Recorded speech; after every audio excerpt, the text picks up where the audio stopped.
Good morning, Opening Pathways viewers. This is Tom Lenoble. I'm excited today. I have Assaf Barnea with me. He is the managing partner from Sonara Capital and Sonara Ventures. Assaf, good morning. Good morning to you, Tom. It's great to have you here with me today. Same Let's here. get started. I know my viewers are going to enjoy hearing from you today and your background. So tell us just a moment, a little bit about what you're doing before we get started and some questions here. Yeah, well, basically, as a venture capitalist, I'm a venture capitalist. We invest in healthcare, mainly in digital health, in medical devices, and in what is being defined as bioconvergence. This is biology converging into deep tech. So these are the three verticals. The fund, Sonara Capital, is based in Tel Aviv, in Israel, a little bit north of Tel Aviv. We do A and B rounds investments, either in startups that came from our own so-called incubator, the other vehicle that you've mentioned, Sonara Ventures, or just other Israeli-related companies, some of which became to be US-based companies. And this is, by the way, a typical process of a lot of innovation comes out of Israel, whereby the CEOs, entrepreneur eventually do a relocation process and move either to the Silicon Valley or to New York or Boston area. And we have some of those companies as well within the portfolio.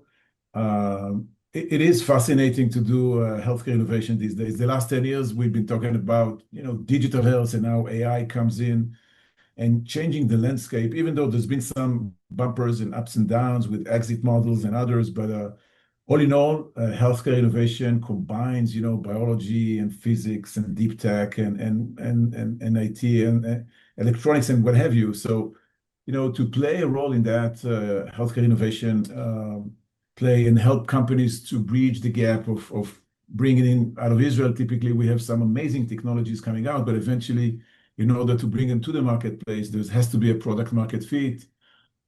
So part of building up Sonara when I started, initially, it was quite a process. I'll tell you about it, but it's the ecosystem, as you know. It takes a village. I think this is something that I've been pursuing quite a bit to build a village, so-called, around Sonara and around Israeli innovation, and to connect it to global innovation. And through my other capacities and positions that I've been doing throughout the years, now we are in that stage that, whether it's the Asian market or the European or definitely the US market, we are doing it in a little bit easier way than when we started 10 years ago. Could tell us, I'm really interested. There's some key stories here, some chapters that happened before this. What's the backstory? What got us off into the venture capital world? I was a medical entrepreneur, but for like 10 years while doing telecommunication, my day-to-day was initially when I started my so-called second career. My first career, I was a professional basketball player for about 14 years. Played college basketball back in the days with Seton Hall, the first year ever winning the biggest championship at the Madison Square Garden. We beat Georgetown with Alonzo Mourning and Dikembe Mutombo. Those truly amazing players that were great people. Dikembe just passed away this year, but we as Seton Hall, we won the biggest championship for the first time. I got the championship ring. It was a truly amazing event. And then we went on and we played the NCAA tournament. We almost made it to the final eight. At the game, actually, at the final eight, we lost to UNLV and actually just one game away from the final four. But I came back to Israel and I played in Israel and in Europe as a professional for almost like 14 years altogether. While doing that, I did three degrees. I did law school. I'm a lawyer. I did business school. I did political science and psychology. I hosted a sports TV show for 7 years. So sometimes I hope people, throughout my career were saying, what is it exactly that you're focusing on? So I think that, to fulfill yourself, one has to be exposed to a lot. And I find it quite fascinating to be exposed to many things. But definitely my day-to-day for so many years is venture capital and innovation platforms locally and globally. And I can share with you happily some of the vehicles and platforms that I was part of those platforms being built, especially with healthcare. When it comes down to saving people's, truly saving people's. lives, or bringing, saying words like access to healthcare or access to providers, or adherence and compliance, and those may sound sometimes like generic terms which don't mean much, but each and every one has a full universe behind it. So it is quite fascinating to break through to those universe, to bring technology with AI, whatever disruption, and eventually to try and build around it a proper enough business model to justify those investments in those early stage companies, because eventually we are VCs and we are looking for exits and returns on our investments. Tell me, I'm interested. It's a fascinating background. What upbringing or early role models did you have that put all this in motion? Um, 2 years ago, I took my kids for the first time. I took them to an NBA game, the Chicago Bulls stadium. We were hosted actually by the Chicago Bulls, and it was an amazing event for me. First of all, I took my two kids. By the way, one who's playing soccer, God forbid, and the other, uh, I'm just kidding. But the older one plays soccer. He's a striker, very good at being that. And I told him at the age of 7, do whatever you want. If you don't want to play basketball, this is fine as long as you do sports. That was my reaction when he came to me at the age of 7 and said, "Dad, I'm retiring from the game of basketball." So a big word to retire at the age of 7. Nonetheless, the little guy, so-called the young guy who's 12, yeah, he's playing basketball. And I took my two kids to the Chicago Bulls, and we were sitting courtside, game where, against the Denver Nuggets. And I think this was actually truly closing the loop. And so many times I've been using the word closing the loop, but for me, really throughout the years, MJ, Michael Jordan, was such a figure of not just the discipline, but the ability to perform day in, day out, nights in, nights out. Talking about, role models and others, I had some others that I may say that were part of my business and professional career that I've been looking into consulting with or advising. But someone who stood on top of everything was Michael Jordan, bringing some kind of grace and level of aspiration, which I could not find elsewhere. And doing it as your day-to-day job, being inspired by people. And I've been a professional for 14 years. I did morning practices, evening practices, games, flying in and out and in and out. But within that domain, within the professional basketball, having someone who you look up to, and there's some kind of a different kind of a universe that resides around it, that is truly an inspiration. Bringing it to the day-to-day of what I do today is truly the hard work, is truly the not giving up software that sometimes I myself even need to activate this software within myself, not to give up on hardships and hard time fundraising and others, or to make a decision whether to keep the IP of a company, which I just got a call from my CTO asking me, should we keep this IP of one of the earlier companies? So that mentality, I think, altogether part of my personality, my approach towards discipline, towards not giving up, towards the ability to foresee the future and to aim for a higher goal. I think those were inherited through my basketball career, and I'm very happy without even being aware of that today. But I'm sure that some of that is being brought to my day-to-day practice. Yes, yes. I think it's really powerful to hear these words from you of this professional career in sports that translates over into this world of venture capital of the power of we can do anything we put our mind to, I believe. I want to talk a little bit about your leadership style, and I'm curious, was there a pivotal experience along this journey that defined who you are as a leader? There's been some, first of all, it was a junction. When I left the game of basketball, I was like, and I started in the high-tech industry. I was so-called, I was certified as an attorney, but I did not want to practice as one. And I just felt that I want to be part of the high-tech ecosystem in Israel, which is very promising. Um, and I started, and I had to fight, so-called, that, this guy who's been a basketball player, he's been a professional. What does he is doing now in the high-tech industry? I had to build up my own reputation again to some extent, because people did recognize me every now and then from my previous career, and now I need to so-called justify myself and to be open up to learn, first of all, to truly listen, something which I'm now being saying to a lot of entrepreneurs, you don't listen. And that's it is funny. Now, I just realized that so many of those entrepreneurs, they do bring a lot of confidence on one side, but they truly don't, in some cases, they truly don't listen enough, and that creates some kind of a blindness. By the way, the two senses that we Yes. have from listening and blindness of not seeing exactly what the strategy should be or the to foresee other milestones which we may stumble into. So, throughout my career, that was truly a junction of me leaving the game of basketball and started my second career in the Israeli high tech, and then moving into venture capital, becoming a medical entrepreneur myself, while investing also, by the way, in clean tech, water and energy related technologies. And I simply love to be exposed to many of those innovation platforms, and mostly to help bridge those gaps of local global operation.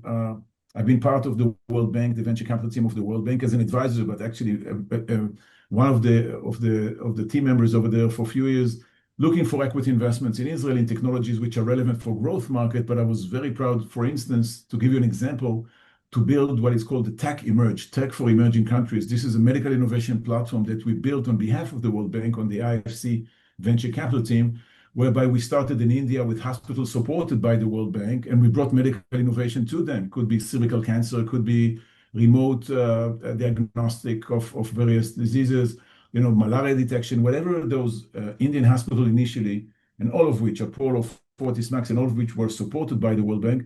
And we basically brought initially 400 companies, startups with amazing technologies, and selected 40 of those to do a matchmaking event in India. And it took us like 2 or 3 years eventually to build that process. But at the end of that, we won the World Bank President Award of Innovation. We actually implemented and brought in like 25 pilots of existing technology that were out there globally, and either from Israel, from Spain, from Germany, from New Zealand, by the way, and others, and eventually launching validation and validation testing and validation platforms within Indian hospitals, which eventually embrace quite a few of those existing technologies. So sometimes I'm saying myself, there's no need to invent the wheel again and again. You just simply need to connect the dots.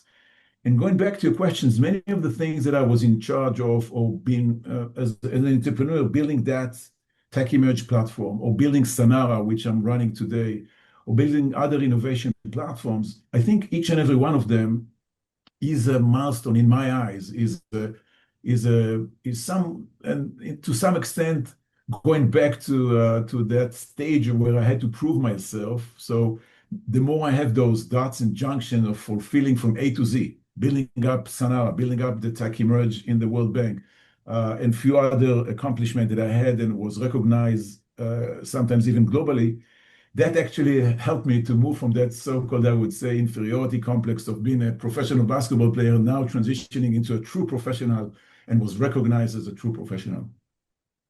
I love this idea of listening. I work with many clients that I notice um, they listen while they're thinking of how they respond are going to respond. They don't trust their brain to know that you'll respond appropriately and realize that in not listening, you're missing out on what your response might be. It's an interesting dynamic I find with people that we It listen is, to it is, it is. respond instead of It, listening. Yeah, throughout the years, and I'm talking about it quite openly. I've done therapy, which I did, including, by the way, psychoanalysis, like for a few years and whatever, which was an amazing process into myself, truly an amazing process. And I'm very open about it. I wish I would have done so while being a professional basketball player, because always, setting up the expectations. I have a family living in the US, so basically my parents were in the US since I was young, and I was playing here in Israel on my own, so-called. But that's psychological support is always so important at the back. The so-called the back office operation of whatever we do eventually is a decision, the ability to listen, not to reject, not to be too aggressive, to be able to accept, and being open up to put our ego aside to some extent, even though you could be a very promising entrepreneur or a very senior executive in one of the corporates who is looking to invest or give a chance to innovation, invest in one of the companies that we have invested or not. But whatever the interface may be, this is truly something that been asked in panels, what is your advice to entrepreneurs? I hope I'm not boring myself when saying again and again and again for the last at least 2 years, just listen carefully. Please listen Yeah. carefully to what has been said. Even if you take eventually and embrace 50% of that, 30% of that, please listen, because otherwise we shall be wasting 5, 7, $10 million and eventually find ourselves without a business model, and then you need to pivot and find another business model and search for a new solution, a new technology, and it's a lose-lose situation. Well, if you do listen, you mitigate that risk, to some extent at least. If you listen to your board, if you listen to KOLs, if you listen to your investors, whatever it will be. Yes, I agree. It's critically important. The lack of listening, you can miss two words and change the whole trajectory of what you're working on. Exactly. Tell me, Asaf, if you were to go back to day one, what would you do differently, or would you just do everything the same way that it happened? Wow. Um, I'm trying to be, aligned with those junctions that you have mentioned throughout the years. In my basketball career, for instance, I got injured twice and I tore my ACL while being a professional. I've been seeing just now some of the injuries in the NBA and others. This is really painful, not just physically, but emotionally, when you miss and you're out and you're not part of the team anymore, and everybody's saying, he's doomed, he's not going to play. So unfortunately, I got injured twice and I tore my ACL and I had my knee done by the Giants doctor in New York City, came back, played 3 or 4 years later on. But in that sense of my basketball career, I wish I probably could have gone higher as a professional without those injuries. Nonetheless, those so-called injuries, I would say, serve me today to some extent. Yes. If Yes. we're able to, if we're able to learn from that, and as I've mentioned before, the not giving up software of myself and others has to be activated. And sometimes the ability to truly activate it and not giving up is based on your previous experience, saying, I did that. I came through those hardships and difficult times. I'm going to do it again. There's something which is relaxing within our mindset. Sometimes we are aware of, and sometimes we're not as aware of. And it should be noted maybe by a good friend or a good VC investor that will tell you, hey, calm down. It's going to be okay. Let's do it together. Let's pivot in the next 6 months. We should build up a new strategy, but it's not the end of the day. Even though you may have not passed the FDA, you may have, lost a transaction or a deal or whatever, which you've been working on the last 2 years. And by the way, with hospitals in the US and hospitals across the universe, you do work on deals sometimes 18 months before you sign. So you have to go back and back and back. It's not just bureaucracy, it's just the conservativeness which is being presented in the healthcare industry, which is not typical to other industries. The cyber and others are not as conservative. But I think now these days I'm a little bit more solid and calm with those crises, and if I had to change, probably not too much. I'm very happy that I experience, and this is something that I'm trying to convey to my kids. Try to experience and don't be kind of either this or either that. Be both a little bit of this and be a little bit of that as well, if you can. Yeah, I call some of those experiences that come from injury or illness terrible gifts. Mm. They seem terrible at the time, yet they can bring us amazing gifts of things we learn and that we use later in life. That's an interesting story there. Tell me something. Um, what did your early days in working in venture capital teach you about trust? Um, it comes down to whatever decision that we're making and investing in those entrepreneurs, those CEOs, eventually either trust. I mean, everybody's saying, you invest in people, invest in the jockey, not in the horse, whatever the expression may be. But eventually, the older I get, the more I see that this is the end of the day, truly, truly, uh, what defines us as investors is how to pick the right entrepreneurs. And this has been said but the way to go about it. This is something that I'm even trying to teach myself. I'm telling my team, either we should use, specialized HR capacity consultants to interview those CEOs, or either we do, I came back from one of the JP Morgans in San Francisco while meeting one of my friends from a VC base in San Francisco. And we've been chit-chatting, and he said, we never invest in a company unless we have two dinners with the CEOs, just out Mm. of his or his comfort zone, just having dinner together. And I said, yeah, it sounds simple, but it's such an amazing idea.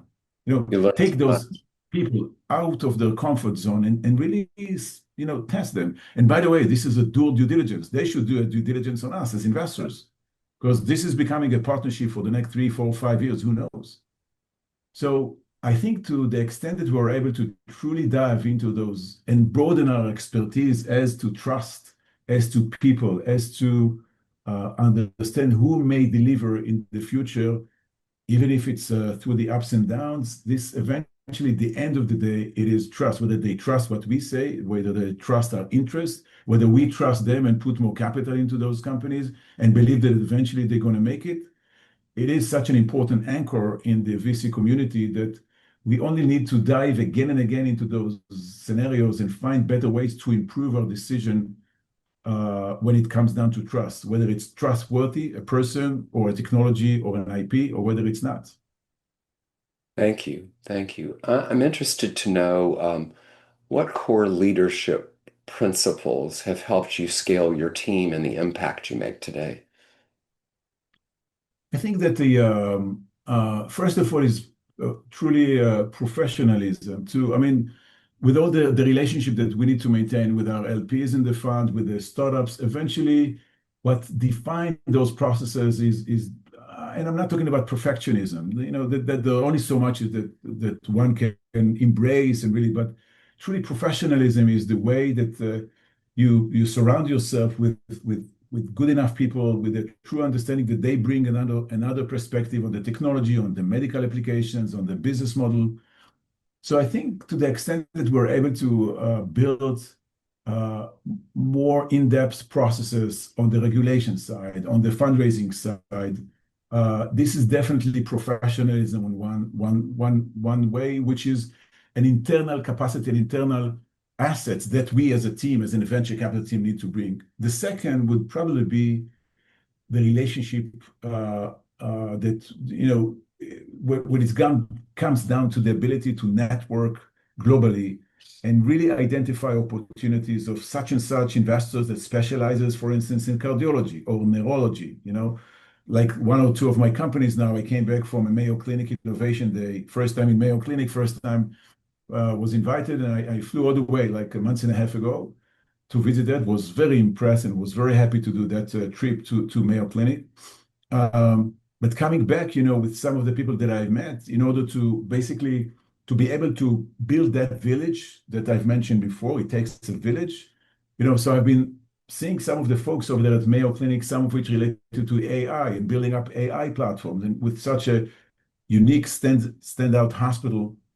I came back and I asked one or two of those guys that I met over there to join our advisory board. And I have built, and this is my passion for knowledge sharing, which is partially human interactions and obviously part of professional interaction. But we have within Sonara 120 people globally, which are part of our advisory board. And I'm not making a joke, but I've been teased sometimes. People ask me, Assaf, really, 120? How do you manage 120 folks? Like, it sounds too much, sounds like it's not as effective. And I do admit it may not be as effective, but we have one or two guys even in Brazil. So one of my companies was actually looking to do a first deal kind of a few years ago, a telemedicine deal in Brazil. I told them, don't do anything before we talk to our guy, and he's going to map the landscape of who are the telemedicine players within Brazil. So it could be on geography base, it could be on expertise base in oncology, radiology, whatever, degenerative diseases. We approach people in Europe, in the US, in Asia, on a case by case on domain expertise in order to help and bring value to our companies. So that is also a knowledge sharing platform that I built. And I'm truly passionate about knowledge sharing, about the ability to connect the dots between the right people in order to bring value to the companies. And not just, then again, as I said before, not necessarily to invent the wheel again and again, but rather listen from from those who are based in New York, in San Francisco, or for that matter, in Singapore and elsewhere, who are familiar with their own go-to market or with their own business model that may be relevant to their geographies or to their vertical expertise. And so these two, I would say, the people and the network and the knowledge sharing, as well as the standing aside, is professionalism to the level that you can bring it to the highest level. Yes, yes. Thank you. I'm interested in knowing how you define success beyond metrics. First of all, at the end of the day, we're looking to have exits. This is essentially what defines us, the success. You bring a company to, it's like a marathon. You're going through the 42 kilometers, and eventually you go into the stadium for the last rounds, and you have to complete that last round. And so that stepping into the stadium and eventually crossing the line is eventually could be a long, long journey. Definitely for investors like us who've been investing in seed and A and B rounds. We're not just doing a pre-IPO investments. But this is truly it materializes and brings about a lot of expertise. But it's not just that. I think when I was younger and I was reading, those executives, senior executives books and articles. One that I recall was quite a few years ago when GE was standing out as one of Yes. the amazing corporates. And there's been one of the chapters about their CEO throughout the years, one of which celebrated the failure of $10 million. I think it was Jeff. Not Imlet, which was then after the CEO, but I'll give you the name in a second. But basically, the anecdote is this. I do recall that he celebrated the first executive role that he had within GE. He had spent $10 million for 2 years, and then they failed. So he told his deputy, bring everybody together tomorrow, and we shall have a party. And he told him, but actually we did, we failed. He said that is not as important. And he brought everybody like a team of whatever. He said, I know I'm fully aware of the fact that we lost $10 million. I'm fully aware of the fact that we, did not achieve the milestone that we were supposed to do. But I'm also fully aware of the fact that we worked so very hard as a team. We like one another. We appreciate the time together, and we gave it the best chance that we could. Next time we will succeed. But it's the ability not to be afraid from failure as much. Yeah. It's part of the process. So you do fail every now and then. And I'm not quoting, so many expressions that were about that, but it is life. It is life. It's okay to fail, and don't get into anxiety. Don't get into truly of the fear of missing something or failing every now and then. This is part of the game. As long as constantly you're not giving up and you continue and you continue. This is not just me. This is everybody who talks about innovation and about resilience. This is part of the game. It is by all means a part of the game. Yes, I agree with you. I think our failures can be great teachers. We wouldn't have a light bulb today if there wasn't a bunch of failures along the journey. What values are non-negotiable in your organization? Trust, as you mentioned, rightfully so. And I think the fact that also probably trust between us with my team is definitely whereby people who felt that not too many, by the way, that I may not have as the same level of trust eventually, moving on and building up another investment platform, another fund or whatever. I think that's something that we obviously cannot give up in every interface in our day-to-day work, basically. But it's more than that. I think it's looking in the eyes. I'm 6'8". I'm very tall, and I'm kind of saying, look me in the eyes and very honestly, let's speak the same language, despite my height. Quite openly. This is something that. And this is not to say that we are being naive, not at all. That we talk freely and say everything that has to be said. Obviously, we don't, the truth, by the way, truth as a general term is very evasive these days. Truth has been lost. with a lot of with AI for sure and others and fake news and whatever. So truth is one of our struggle of the 21st century, one of the most important Yes. struggle challenges that we have as a mankind, by the way. But that relates to trust and truth and ability to convey a true message. But on the so-called human interface, it's the talking in there's an expression in Hebrew that says, let's talk in the same level and the same height of my eyes and your eyes. Begova einayim, it's been said in Hebrew. And whenever we talk, then the idea behind it is not truly the physical height, but rather the ability to communicate on the same level, that I can bring empathy and to some extent even some sympathy to your position, but you are able to bring some empathy and potentially even sympathy to my position as a VC investing in you and need to report to my LP and the need to communicate success or failures in that domain and to somehow play with the same notion, with the same channel to basically broadcast on the same channel, even though we may be seeing, different things and different views. But the ability to communicate and to talk the same language is so very important. Yes. I know my viewers will enjoy hearing what you just said, and it was a great place for a little rewind to hear that again. Thank you. I'm interested in knowing what's your boldest vision for the next 5 years?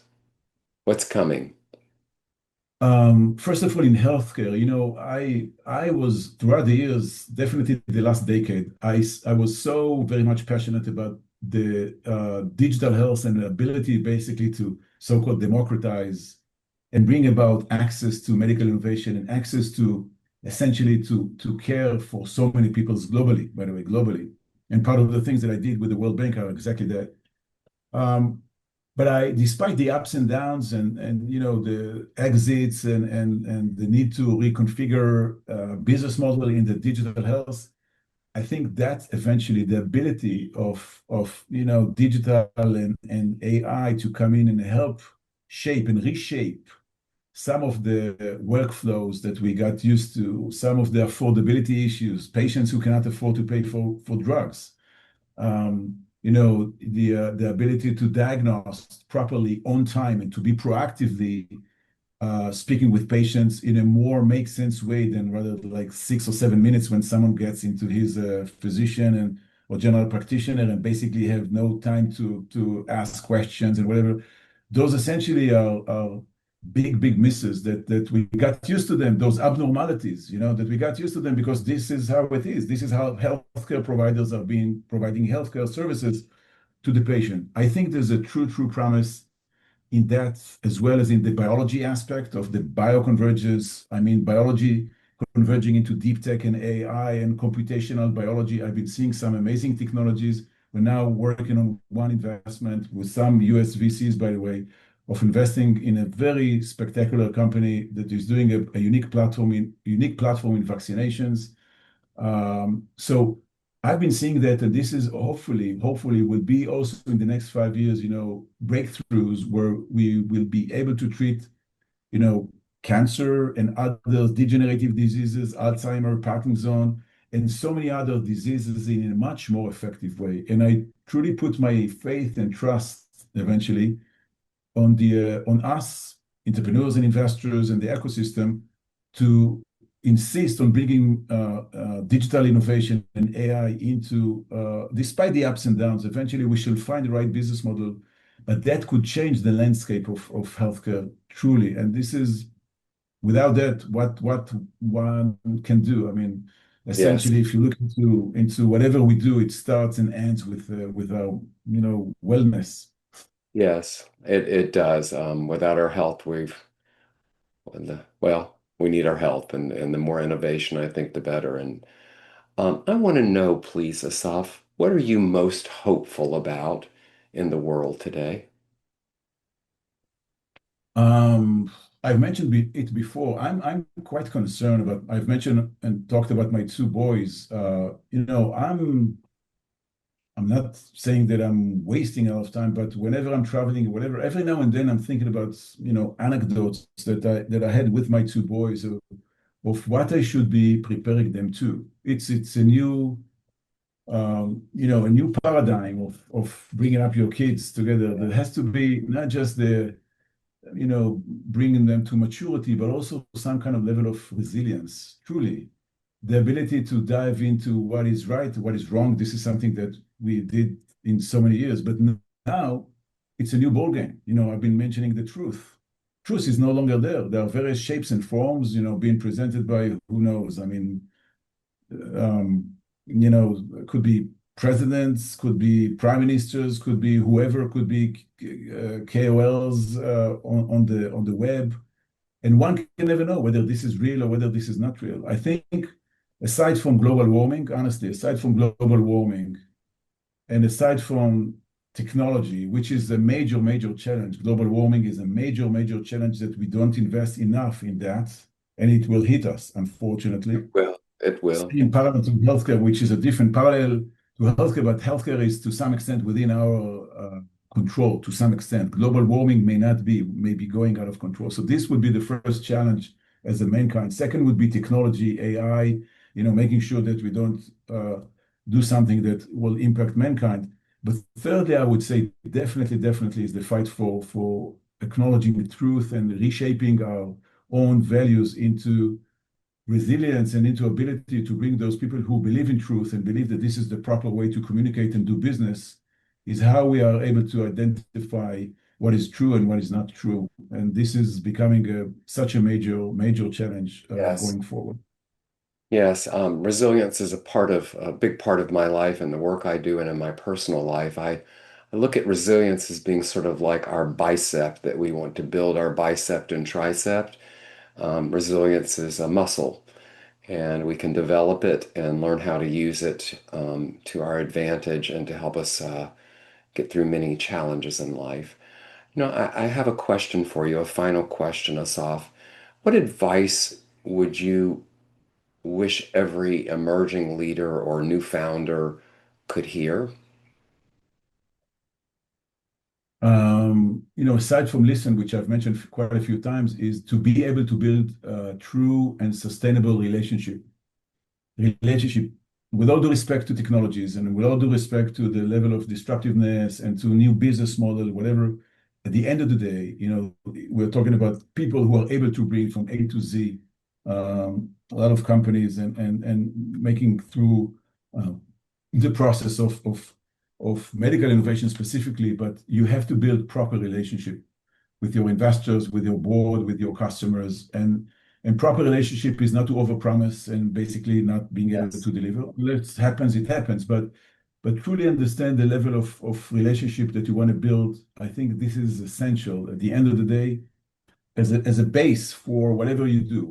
On top of it, and relationship and trust, which we mentioned before, but truly, entrepreneurs now need to have so many interfaces with your legal team, with your investors, with your board, with your customers, and it all comes down to relationship, proper relationship. So the more they're able to put that with a human interface, which is not promising the skies and whatever, that would be my wish and my hope to help them be successful. Thank you, Asaf. This is one of my podcasts that I look forward to listening to again. Thank Assaf you. Barnea from Sonara Capital, the managing director. Thank you for being on Opening Pathways today. Thank you, Tom. Pleasure. Pleasure. Thank Yes, you to much. my viewers, this is Opening Pathways with Tom Lenoble, and I'll see you next time.